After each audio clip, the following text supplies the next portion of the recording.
Hi hello నమస్తే welcome to joyful parenting. నేను ఇవాళ పేరెంటింగ్ టూల్స్ గురించి చెప్పబోతున్నాను. పేరెంటింగ్ టూల్స్ అంటే వెహికల్కి టూల్స్ ఉన్నట్టే పేరెంట్కి కూడా టూల్స్ ఉంటాయా అని అనుకుంటున్నారా? ఎస్ అండి.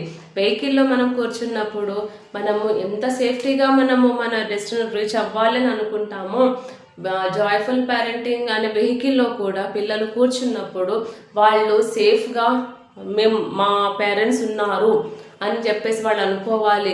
మళ్ళీ వాళ్ళు మంచి మంచి అలవాట్లు, మంచి మంచి బుద్ధులు, మోరల్ వాల్యూస్ని వాళ్ళు నేర్చుకోవాలి అంటే మన జాయ్ఫుల్ పేరెంటింగ్ అనే వెహికల్లో వాళ్ళకి మనము అన్నీ నేర్పించాలి అంటే టూల్స్ ఉండాలి కదా.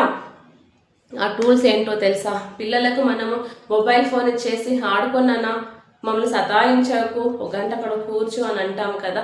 ఆ మొబైల్ ఫోన్ ఒక్కరోజు బాగుంటుంది, 2 రోజులు బాగుంటుంది, 3వ రోజు వచ్చేసరికి పిల్లవాడు అడిక్ట్ అయిపోయి నేను మారాన్ చేస్తే మా అమ్మ మా నాన్న నాకు మొబైల్ ఫోన్స్ ఇస్తారు, అయితే నేను కావాలనే మారాన్ చేస్తే మొబైల్ ఫోన్ని తీసుకోవచ్చు అనే థాట్కి పిల్లవాడు వెళ్ళిపోతాడు.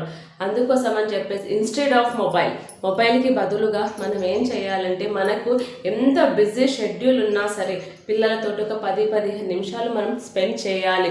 వాళ్ళకు చిన్న చిన్న కథలు చెప్పాలి. మనం చిన్నకున్నప్పుడు మన అమ్మమ్మ నాన్నమ్మ వాళ్ళు మన కథలు చెప్పే కదా పెంచారు. అప్పుడు మనకు మొబైల్స్ ఉండేవా? అప్పుడు మనం మొబైల్స్ వాడామా? లేదు కదా. మరి ఇప్పుడు ఎందుకు వాడుతున్నాము?